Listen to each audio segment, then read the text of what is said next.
Beeswax and hothouse roses can gild a great room to the ceiling, but they cannot buy a man honor, and Eleanor Merrick learned the whole worth of the Duke of Thornleigh in the time it took him to raise his voice across 300 guests and set aside the promise his own father had made upon his deathbed. She stood near the tall windows in a gown that had been turned twice against the light, and heard his grace inform the most brilliant company in London that a duke pays his debts in coin and not in his name. He believed he was quietly ridding himself of an encumbrance, a portionless sailor's daughter pressed upon him by a dead man's sentiment. He was in truth throwing away the one creature in all of England whom the First Lady of the kingdom held dear. And before the last of the season's roses had browned and dropped, it would cost him the glittering marriage he grasped at, the good opinion of the whole world, and every last grain of the pride for which he had bartered his honor. The rout at Estcourt House that June was the finest of the season, and every equipage of any consequence had come grinding over the London stones to be seen at it, because it was understood, half-whispered behind fans in the card-room, that the 6th Duke of Thornleigh meant at last to declare the lady he would wed. That was a great deal of interest for one man to command. Adrian, 6th Duke of Thornleigh, was 31, dark and splendid, and built in the way that arranges a whole room about a single figure the instant he enters it, and everyone knew, or believed they knew, that his grace was that season to make a most advantageous match and to discharge a tiresome obligation first. For it was no secret that the Duke was bound, in some vague, gentlemanly way the world found charming, to a nobody, a penniless girl the late Duke had taken up out of gratitude to her father, and left, like an unpaid tradesman's bill, in his heir's keeping. The obligation was this, and it was more sacred than the laughing world chose to remember. Years before, when the 5th Duke of Thornleigh had been flung from a foundering yacht into a black autumn sea, it was a plain naval officer named Captain Josiah Merrick who had gone back into that water when wiser men held to the boat, kept a drowning duke afloat through a night that finished stronger swimmers, and brought him living to the shingle at a cost his own chest never after forgave. The old duke was not ungrateful. On the bed where a long decline at last laid him, he took his son's hand and his own honor in the same grip, and pledged the word of his house, that the boy should marry Merrick's daughter when she was grown, and so pay in the one coin a gentleman cannot counterfeit. Adrian had given the promise as a young man, gives any promise at a deathbed, easily, meaning it, and had spent the 10 years since discovering how heavy a light word can grow. Eleanor Merrick, Nell, to the aunt who housed her, was 24, brown-haired and quiet, with steady hazel eyes and a stillness that made loud people uneasy without their knowing why. She had been poor the whole of her life, and never once small in it. Her father had left her no money, and one thing dearer, his little brass pocket compass, worn bright at the hinge, and the creed he had steered his life and death by. "Take your bearing from a fixed point, Nell," he used to tell her, "and hold to it though the whole sea sets the other way. A man who trims to every wind fetches up on the rocks in the end, and calls it luck."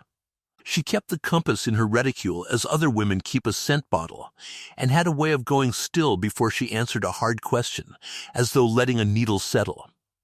On her right hand she wore a plain old twist of silver set with one small violet stone, an amethyst worn nearly smooth, that a tiresome, friendless old widow at Cranbourne Wells had pressed on her the spring before, in thanks for nothing but company, and Nell wore it for the kindness of the thing, with no more notion of its worth than the old woman had meant her to have.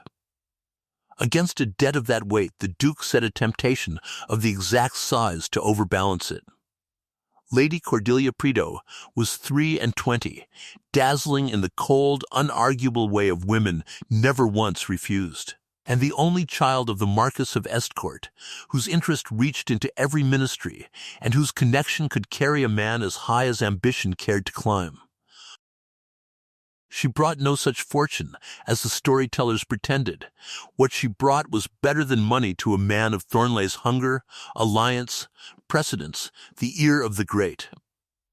Her father steered her at the Duke the way a gunner lays a piece, coolly and for effect, and Lady Cordelia set about the business with the serene appetite of a woman who had never been told no and did not expect to begin.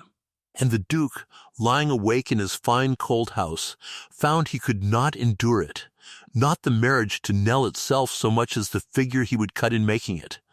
The whole clubbable world tittering that great Thornleigh had been so managed by a dead sailor's sentiment that he must take the daughter to pay the debt. Against that picture the Estcourt match shone like rescue, and he told himself, in the small dishonest hours, that a penniless girl could not truly have looked for a coronet, and that a promise made at a deathbed was a kindness owed her comfort, and not his name. So it came to the rout at Estcourt House, and the whole world came to hear a name spoken. Nell came too, in her aunt's hired chair, in her one good gown of dove gray with her father's compass, in her reticule, because his Grace himself had desired her attendance, and because she still believed, that June, that a man's given word was a fixed thing, and not a fashion to be changed with the company. She did not know, coming up the great blazing stair, that Lady Cordelia already stood at the head of the rooms, in white satin and cold diamonds, her hand on the Duke's sleeve, as though it had grown there. The music paused between the sets, the room turned to him for the thing it had come to hear, and the Duke, who had taken wine enough to make the business easy, gave it them. "You are come to wish me joy," he said, in the carrying voice his family had bred into their sons for 200 years, "and you shall. Lady Cordelia Preto has done me the honor to consent to be my Duchess." And into the warm roar of astonishment and pleasure that broke over the rooms he sought out, because some devil of shame wanted a witness to its work, the still gray figure by the windows, and he spoke to her across the turning heads, lower, but not by half low enough. "You will not have mistaken me, Miss Merrick. I owe the late Captain Merrick a courtesy, and it shall be handsomely paid. But a coronet is not a debt a duke discharges in his own name. A sailor's daughter was never meant to stand at the head of a house like mine. Go home to your aunt. There is nothing for you here." 300 people heard it, and those too far to hear had it carried to them behind a fan before the fiddles struck up again. Eleanor Merrick did not color, and did not sway, and did not drop her eyes to the floor as they willed her to.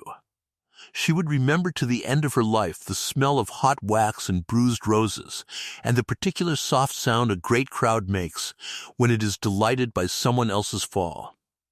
She stood still the small moment it took her needle to settle, and then she said, in a voice pitched low but so steady that it carried further than she intended, because the rooms had hushed to hear her break, "My father swallowed other men's fear to keep your father breathing, your Grace, and asked no coronet for it, only your father's word, which your father thought worth the giving.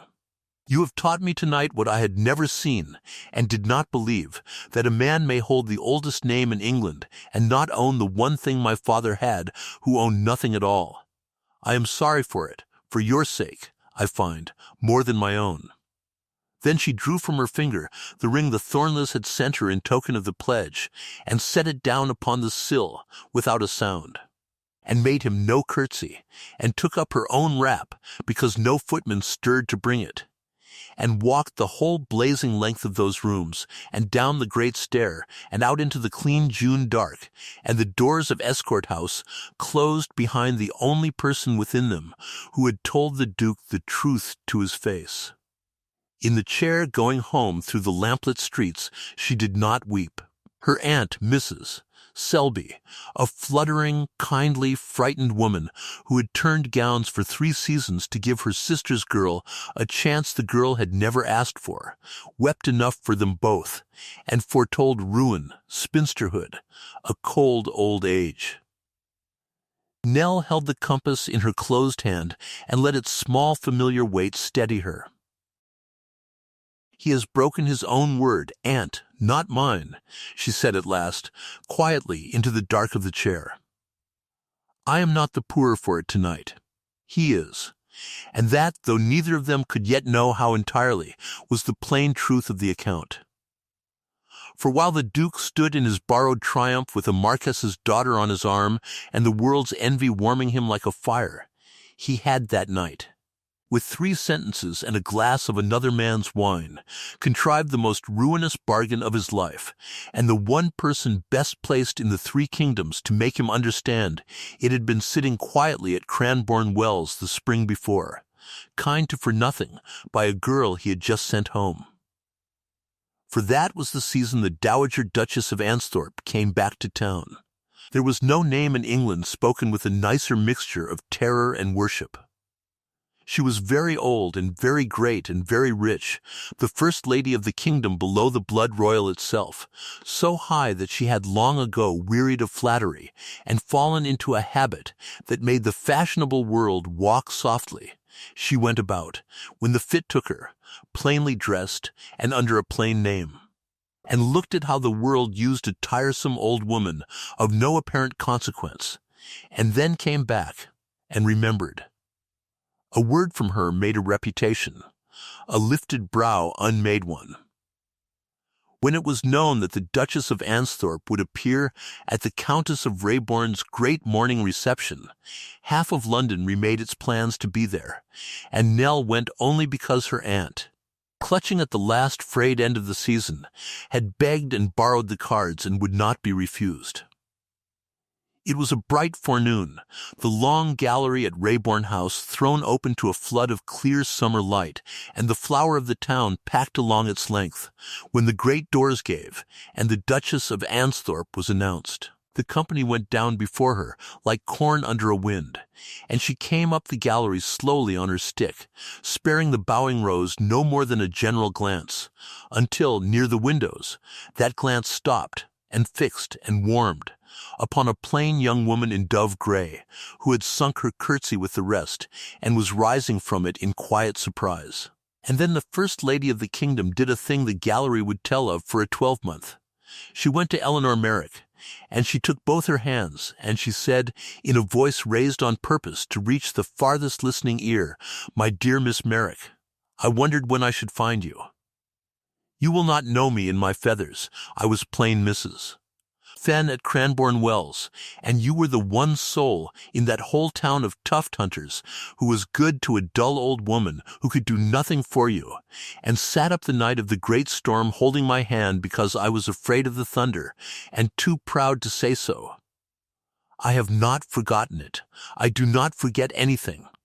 And there, in the flooding light, before the massed and staring rank of the ton, the Duchess of Ansthorpe drew back one step and made Eleanor Merrick a slow, deliberate, unmistakable curtsy, a duchess to a sailor's daughter, and then tucked the girl's hand through her own arm and turned her about to be presented to a world that a quarter of an hour before had not known she existed. The Duke of Thornleigh was in that gallery.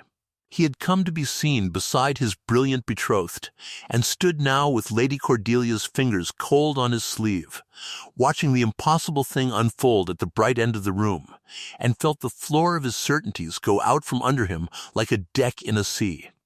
He knew the whole of it in an instant, the way a man knows he has cut the wrong rope, that the tiresome old widow of Cranbourne Wells, the nobody it had cost nothing to be careless of, was the one woman in England whose notice was destiny, and that the negligible girl he had set aside before 300 people to spare himself the world's laughter was that great lady's cherished friend, kind to her when kindness bought nothing at all.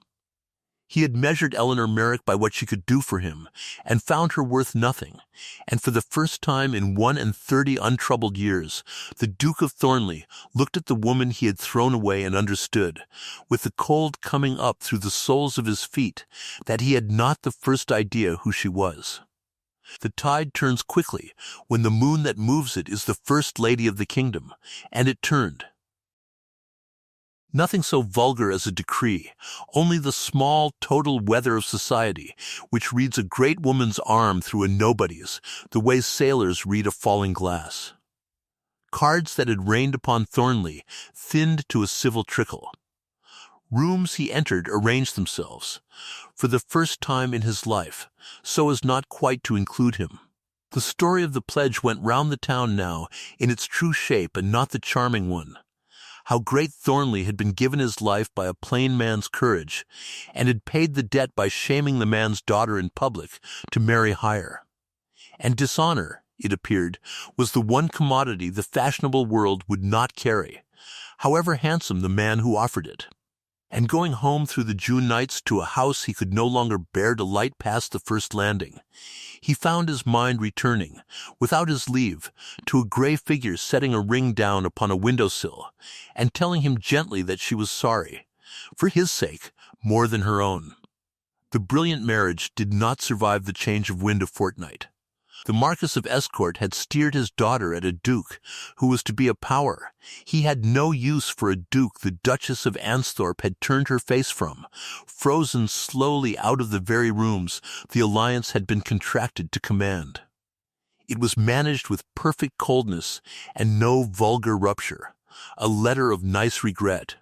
A discovery that the settlements could not, after all, be brought to a form his lordship's conscience could approve, and Lady Cordelia, who had never wept over anything, and did not begin with the Duke of Thornleigh, transferred her cold diamonds and her serene appetite within the month to a rising man in the ministry, with twice the Duke's consequence, and none of his debts of honor. The clubs, who forget nothing and forgive a fall least of all, put it about in the form that carried the sharpest edge. Thornleigh had let the true coin go and grasped at the counterfeit, had shamed the sailor's daughter to win the Marquess's, and had lost the pair of them in one turning season. He had thrown away a promise for a prize, and the prize had been paste. Look now, for a while through the other window, for the story of one hard season is the story of two lives running opposite ways, and the man's was running down. The Duke of Thornleigh sat in his darkening house, with his ambition gone to ash in the grate, and discovered the particular hell reserved for proud men who have got exactly the thing they insisted upon. He had wanted, above all, not to be laughed at, and he was laughed at now as no honest failure is ever laughed at, for having been a knave and a fool in the one stroke. And under the shame, worse than the shame, ran the slow, appalling arithmetic of what he had held in his hand and let fall. He thought of the steadiness of her that he had called dullness, of the gray eyes that took a man's bearing and did not flatter the reading. She had spoken of his father's word as the one thing a man might own who owned nothing else, and he understood at last that she had been describing, without unkindness, the exact article he had sold. His own father had steered by a fixed point to the very last. He himself had trimmed to the first flattering wind, and fetched up here, in the dark, alone and called it. Until now, ambition, he learned the whole of it by degrees, as a man picks at a wound, and the last of it undid him.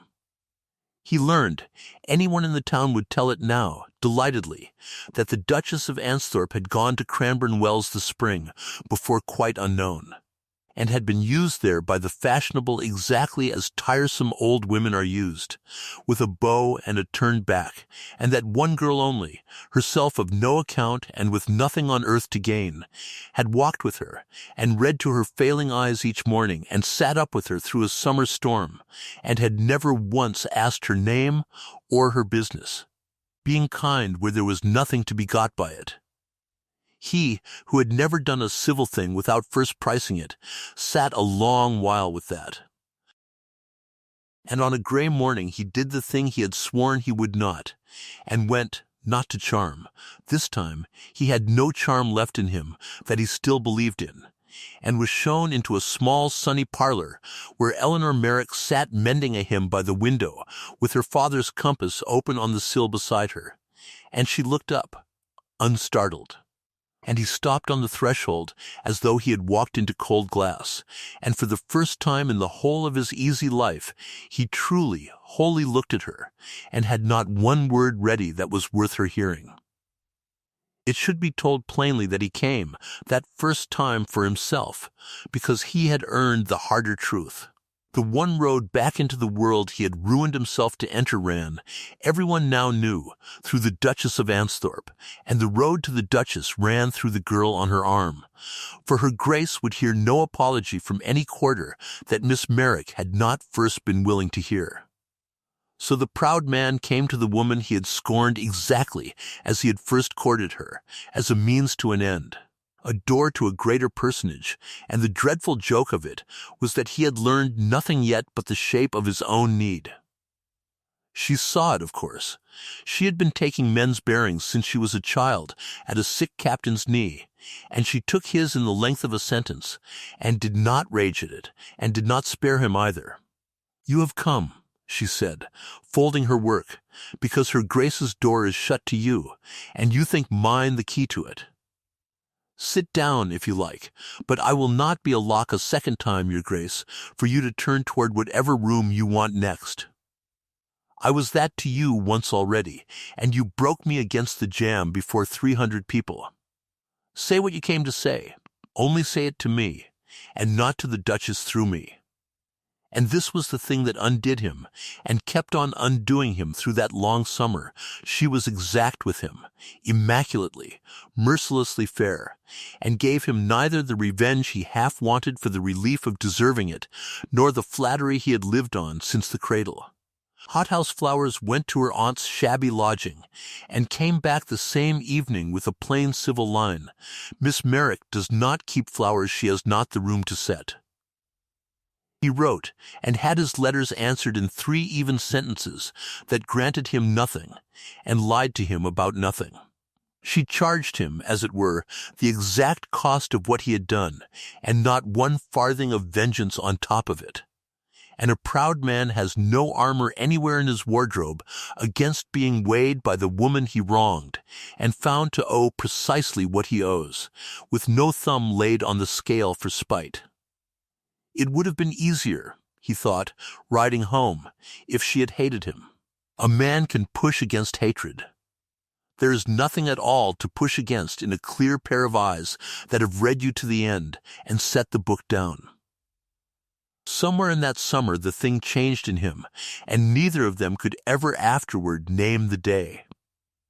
He stopped trying to move her, and began, clumsily, at 31 and for the first time, to try instead to become a man it would not shame her to be moved by.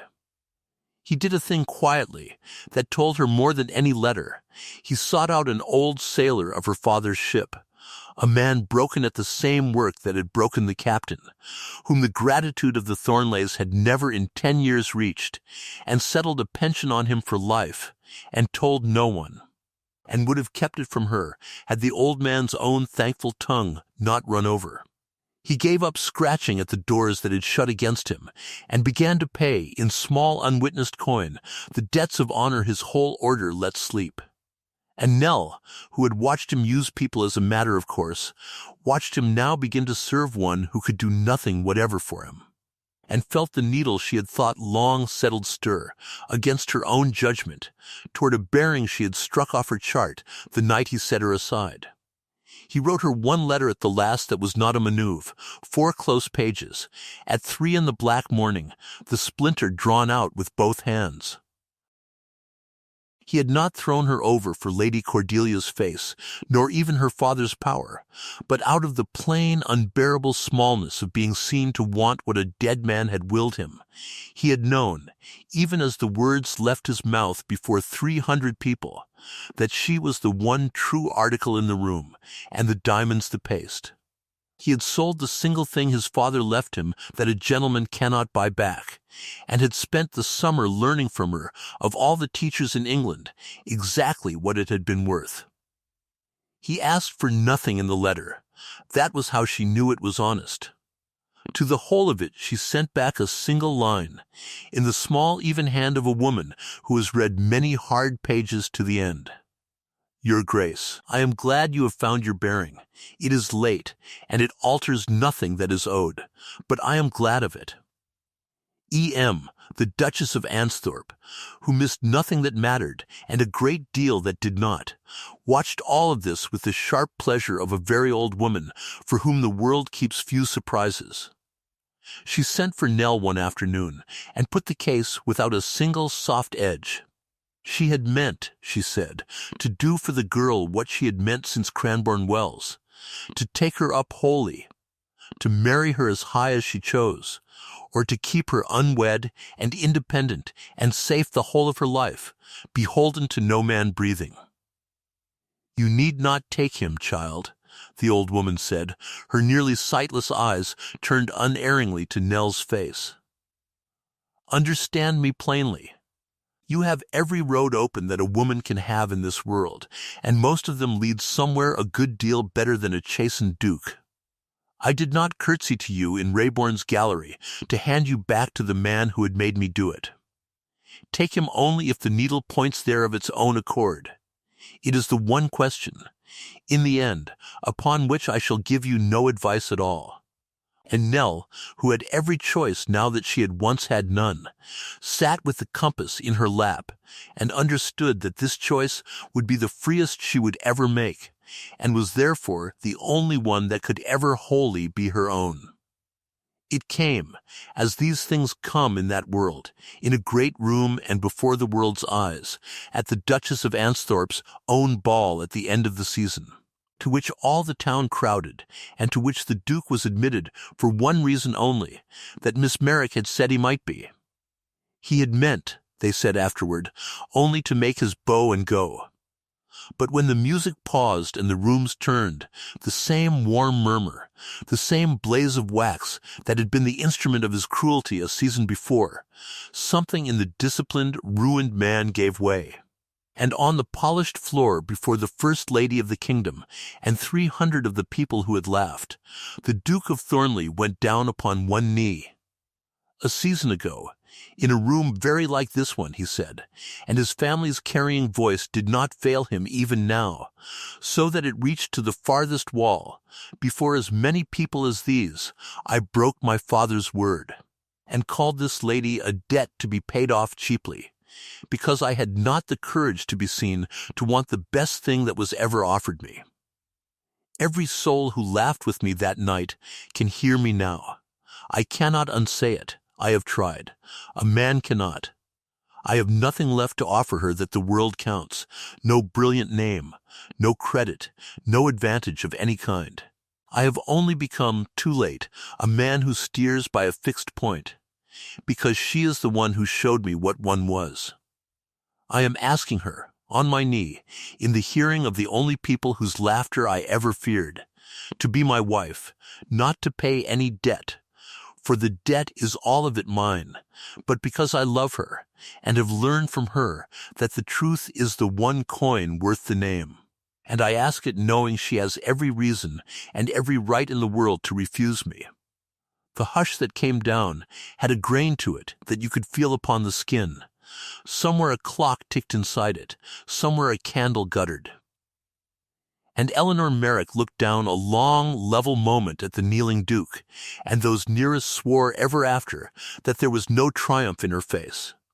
None at all. That she looked at him the way she read the last hard page of a book, once wholly to the end, taking the true bearing of what was there, and not the bearing she had once wished for, nor the one she had learned to fear.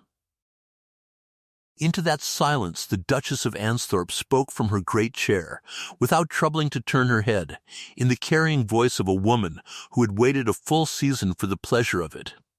They gave you the oldest name in England, she said, and every honor that hangs upon it, and no one ever troubled to give you the small plain thing that lies underneath, a man's word.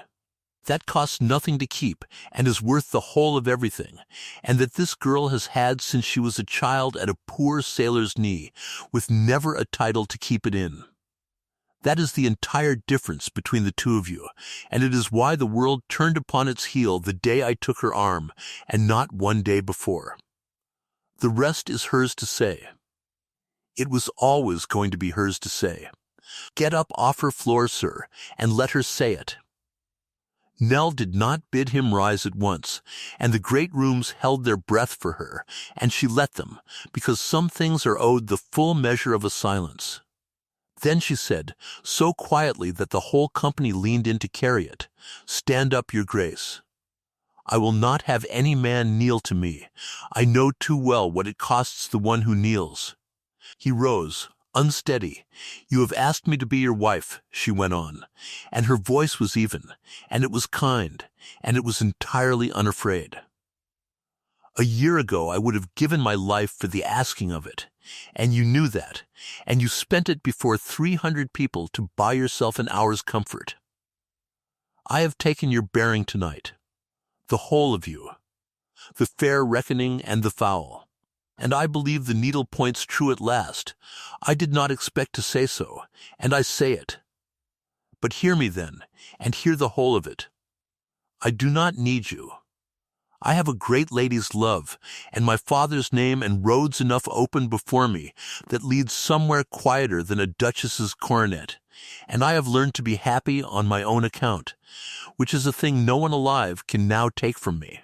So I will not be married to pay your father's debt, nor to mend your credit, nor because a duke has knelt, and the world expects a woman to melt at the sight of it. I will marry you, Adrian, if I marry you, as one free person weds another who has made himself her equal, on my terms and in my own time, with the steering of it kept in my hand, and not in yours. And the first day you trim again to a flattering wind, I shall read it in a heartbeat and be gone, and you will have taught me nothing after all. Those are the terms. Take a season to think whether you can live inside them." And the Duke of Thornleigh, who had once told her that a sailor's daughter was never meant to stand at the head of a house like his, bowed his dark head over the sailor's daughter's hand, and said, lo, that he would take the terms and thank God for the mercy of them, and follow wherever she chose to steer. They were married quietly the following spring, when the roses were coming again and not going, and it was remarked by the few who were there that it was the bride who led the way in, and the duke who came a step behind, and seemed content to. The fierce fond Dowager Duchess of Ansthorpe lived to see it, and pronounced it the only sensible thing either of them had ever yet done in public. Nell wore that day, for the first color the world had ever seen upon her, a gown of deep amethyst, silk the exact shade of the small worn stone upon her hand, and her father's compass rode in a fold of it, over her heart. She had taken the bearing of a hard year and steered it, against every wind, to the one fixed point she had chosen of her own free will, and if it was not the fairy tale the storytellers wanted, the proud man forgiven all in a swoon at the altar rail, it was a better thing, and a truer. For she had married no coronet, and no rescue, and no dead man's debt, but a living man remade to her own measure, who knew now to the last farthing what he had so nearly thrown away. And that, in the polite world, is what they mean when they say that a duke was well and thoroughly undone.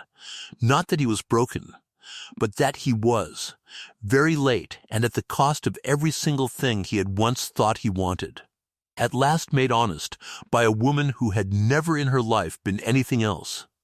If this story of a proud duke and the quiet woman who took his true bearing held you all the way to the last of the roses, do a kind thing for the tellers of it, press the like button, and share it with a fellow lover of grounded historical romance and deeply drawn slow-burn drama. Subscribe to The Duke's Undoing so that you never miss the next chapter of a proud man learning, too late or almost too late, exactly what he threw away. And tell us below, for we read every answer, when he knelt before the whole world that had laughed with him, was she right to take him at last on her own hard terms, or should some words, once said aloud before 300 people, never be forgiven at all?